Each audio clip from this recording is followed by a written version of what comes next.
দর্শক, ঈদ মোবারক। সবাইকে আমন্ত্রণ সকাল ৯টার সংবাদে। সঙ্গে আছি আমি অনুভা বিশ্বাস। জ্বালানি তেলের সংকটের কারণে যে কোনো সময় সারা দেশের পেট্রোল পাম্প বন্ধ হয়ে যেতে পারে বলে সতর্ক করেছে Bangladesh petrol pump owners association. রোববার রাতে এক বার্তায় একথা জানায় সংগঠনটি।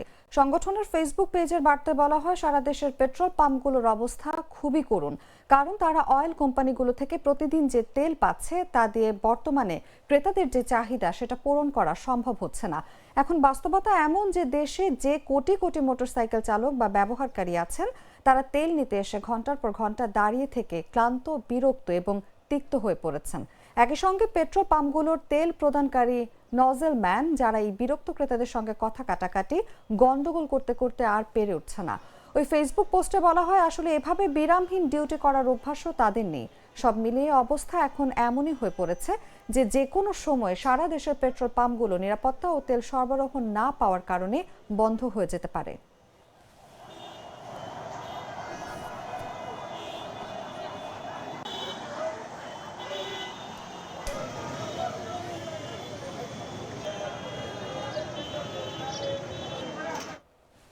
ঈদ কেন্দ্র করে প্রবাসী বাংলাদেশিদের পাঠানো অর্থের প্রবাহ বেড়েছে। পরিবার পরিজনের বাড়তি খরচ মেটাতে বেশি করে টাকা পাঠানোর ফলে চলতি মাসের প্রথম ২ সপ্তাহেই দেশে উল্লেখযোগ্য পরিমাণ রেমিটেন্স এসেছে। এতে বৈদেশিক মুদ্রার রিজার্ভেও ইতিবাচক প্রভাব পড়েছে। কেন্দ্রীয় ব্যাংকের সর্বশেষ তথ্য অনুযায়ী ১৬ই মার্চ পর্যন্ত দেশের মোট বৈদেশিক মুদ্রার রিজার্ভ দাঁড়িয়েছে ৩৪.২২ বিলিয়ন ডলারে। আন্তর্জাতিক মুদ্রা তহবিলের BPM-6 পদ্ধতি হিসাব ব্যবহার করলে এই রিজার্ভের পরিমাণ ২৯.৫২ বিলিয়ন ডলার। এক বছর আগে গত বছরের মার্চে দেশের মোট রিজার্ভ ছিল ২৫.৪৪ বিলিয়ন ডলার এবং BPM-6 পদ্ধতিতে ছিল ২০.৩০ বিলিয়ন ডলার। সেই হিসেবে এক বছরে রিজার্ভ বেড়েছে প্রায় ৯ বিলিয়ন ডলার। তবে মোট রিজার্ভের সবটাই ব্যবহারযোগ্য নয়। স্বল্পমেয়াদী দায় ও অন্যান্য বাধ্যবাধকতা বাদ দিলে যে নিট বা প্রকৃত রিজার্ভ থাকে, সেটি অর্থনীতির জন্য বেশি গুরুত্বপূর্ণ। বাংলাদেশ ব্যাংক অভ্যন্তরীণভাবে একটি ব্যবহারযোগ্য রিজার্ভ হিসাব করে থাকে, যেখানে IMF এর SDR, ব্যাংকগুলোর বৈদেশিক মুদ্রা ক্লিয়ারিং হিসাব এবং আকুর বিলের মতো কিছু খাত বাদ দেওয়া হয়, যদিও এই তথ্য আনুষ্ঠানিকভাবে প্রকাশ করা হয় না।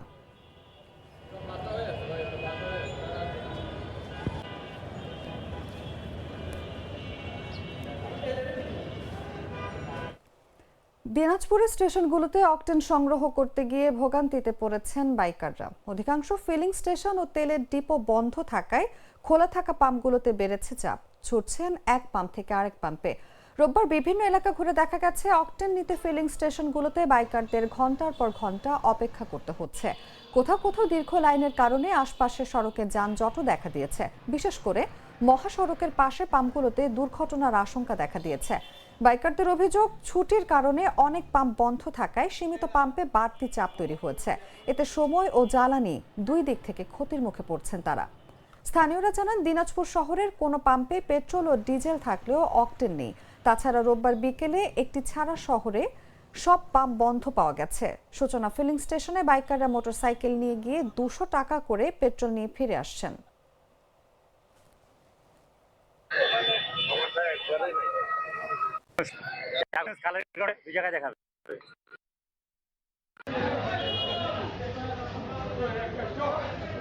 আমরা পেট্রোল পেয়েছিলাম ৩,০০০ লিটার, অকটেন ৩,০০০ লিটার। এখন বর্তমানে ঈদের ছুটিতে ডিপো বন্ধ, ডিপো খুলবে আগামীকাল।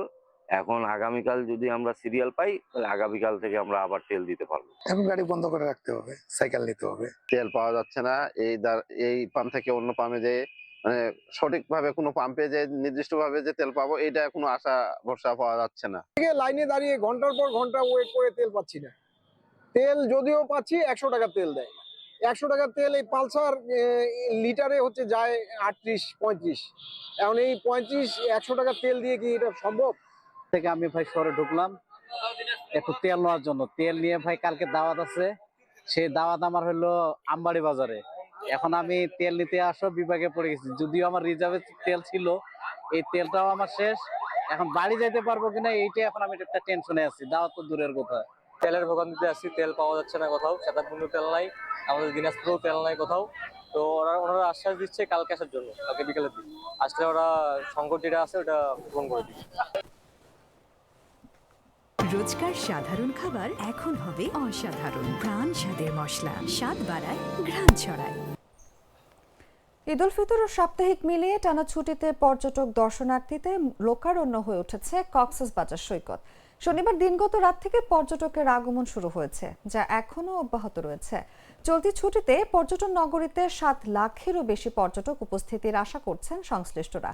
এ সময় প্রত্যাশা কয়েকশো কোটি টাকার বাণিজ্যের। পর্যটকবাহী ও সাধারণ পরিবহন, ইজি বাইক, সিএনজি চালিত অটোরিকশায় করে বাইপাস সড়ক, কলাতুলি ডলফিন মোড়, hotel motel zone, Laboni Sugandha point সবখানেই ভিড় লক্ষ্য করা গেছে। বিপুল সংখ্যক পর্যটকের নিরাপত্তা নিশ্চিতে সতর্ক অবস্থায় দায়িত্ব পালন করছে ট্যুরিস্ট ও জেলা পুলিশ। অতিরিক্ত পুলিশ মোতায়েনও রয়েছে। মাঠে টহল দিচ্ছেন জেলা প্রশাসনের নির্বাহী ম্যাজিস্ট্রেট সহ ভ্রাম্যমাণ আদালত। সাগরপাড়ের তারকা হোটেল ওশন প্যারাডাইসের পরিচালক আব্দুল কাদের মিশু বলেন, পর্যটক আমাদের লক্ষ্যী। যান্ত্রিক জীবনের বোরিং সময় ছাড়তে সাগরপাড়ে ছুটে আসে মানুষ। আমাদের সর্বোচ্চ চেষ্টা পর্যটকদের আন্তরিক সেবা দেয়া। এক্ষেত্রে এবারও ব্যতিক্রম হয়নি।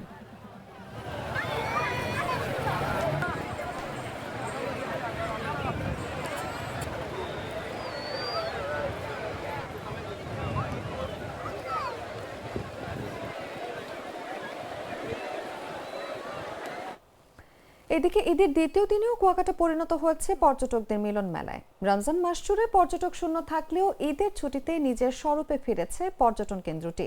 রোববার সকালে দেশের বিভিন্ন প্রান্ত থেকে আগত পর্যটক ও দর্শনার্থীদের ভিড়ে মুখর হয়ে ওঠে পুরো সমুদ্র সৈকত। ঈদ উল ফিতর ও সাপ্তাহিক ছুটি মিলিয়ে টানা কয়েক দিনের ছুটিকে কাজে লাগাতে সকাল থেকে কুয়াকাটায় পর্যটকদের ঢল নামে। বেলা বাড়ার সঙ্গে সঙ্গে সৈকতের প্রতিটি অংশে মানুষের উপস্থিতি বাড়তে থাকে, যা এক পর্যায়ে জনসমুদ্রের রূপ নেয়।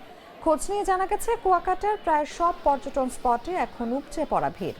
শুটকিপল্লী, গঙ্গামতির সৈকত, রাখাইনপল্লী, ইকো পার্ক, ইলিশ পার্ক, লেবুর বন এবং সৈকতের ঝাউবাগান সহ সব জায়গাতেই পর্যটকদের সরব উপস্থিতি লক্ষ্য করা গেছে। সমুদ্রের বিশালতা আর প্রাকৃতিক সৌন্দর্যের টানে আগত পর্যটকদের কেউ নোনা জলে গোসল করছেন, কেউ স্মৃতিবন্দী করতে ব্যস্ত ছবি তোলায়, আবার কেউ রঙিন ছাতার নিচে বসে ঢেউয়ের শব্দে ডুবে যাচ্ছেন প্রকৃতির শান্ত আবেশে। অনেকে দেখা গেছে ঘোড়ার পিঠে চড়ে সৈকত জুড়ে ঘুরে বেড়াতে।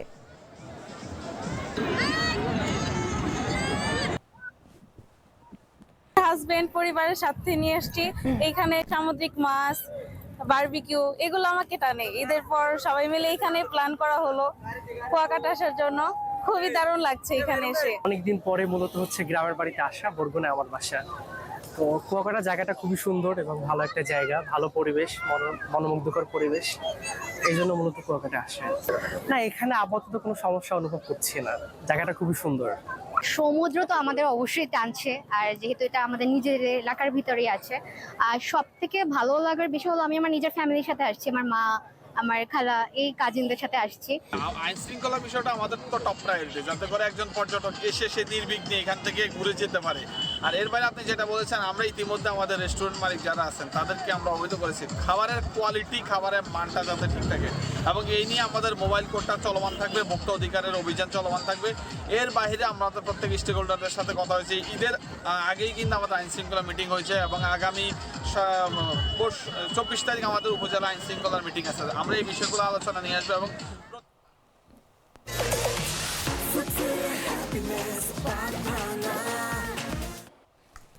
জানাবো আন্তর্জাতিক সংবাদ।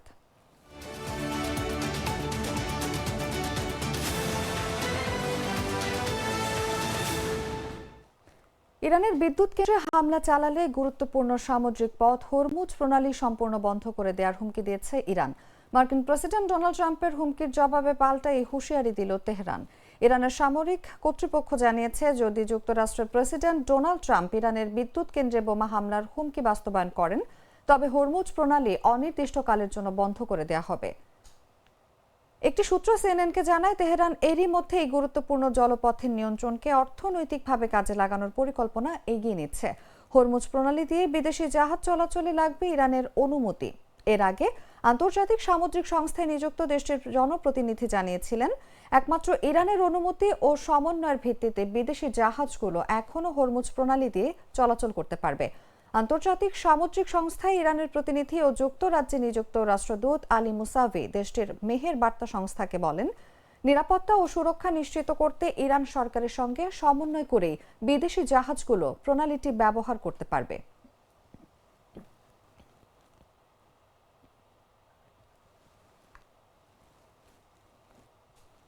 সংবাদ শেষ করব খেলার খবর জানিয়ে।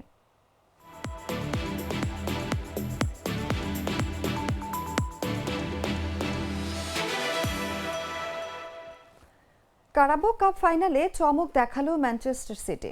তরুণ তারকা নিকো ওরেলির জোড়া গোলে আর্সেনালকে 2-0 ব্যবধানে হারিয়ে কারাবাও কাপের শিরোপা জিতল পেপ গার্দিওলার দল। এই হারের ফলে আর্সেনালের সম্ভাব্য 4 ট্রফি জয়ের স্বপ্ন ভেঙে গেল। ওয়েম্বলিতে অনুষ্ঠিত ম্যাচে প্রথমার্ধে গোলশূন্য থাকলেও দ্বিতীয়ার্ধে ঝড় তোলে সিটি। ম্যাচের 60তম মিনিটে আর্সেনালের বদলি গোলরক্ষক কেপা আরিজাবালাগা একটি সহজ বল ধরতে ব্যর্থ হন। রায়ান চেরকির ক্রস থেকে বল ফসকে গেলে কাছ থেকে হিট করে গোল করেন ওরেলি। এর মাত্র 4 মিনিট পরই ব্যবধান দ্বিগুণ করে সিটি। ম্যাথিউস নুনেসের বাড়ানো বলে আবারও উৎসবের উপলক্ষে এনে দেন ওরেলি। এই গোলের পর সিটির কোচ পেপ গার্দিওলাকে টাচ লাইনে উচ্ছ্বাসে নাচতে দেখা যায়। পিছিয়ে পড়ার পর আর্সেনাল ঘুরে দাঁড়ানোর চেষ্টা করলেও ভাগ্য সহায় ছিল না। রিকার্ডো ক্যালিফিয়েরি আর গ্যাব্রিয়েলো জেসুসের প্রচেষ্টা ক্রসবারে আটকে গেলে হতাশ হয়ে ফিরতে হয় আর্সেনালকে। এই জয়ের মাধ্যমে পেপ গার্দিওলা তার 10 মৌসুমের সিটি ক্যারিয়ারে 19তম শিরোপা জিতলেন। প্রিমিয়ার লিগের লড়াইয়ে তার দল বর্তমানে আর্সেনালের থেকে 9 পয়েন্ট পিছিয়ে দ্বিতীয় স্থানে আছে।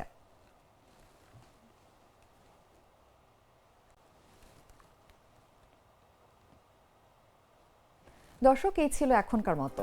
এরপর দেখবেন বেলা 11টার সংবাদ। প্রতি মুহূর্তে সর্বশেষ খবর জানতে ভিজিট করুন jagonews24.com। ফলো করুন আমাদের ভেরিফাইড ফেসবুক পেজ এবং সাবস্ক্রাইব করুন জাগো নিউজের ইউটিউব চ্যানেল। ধন্যবাদ সবাইকে।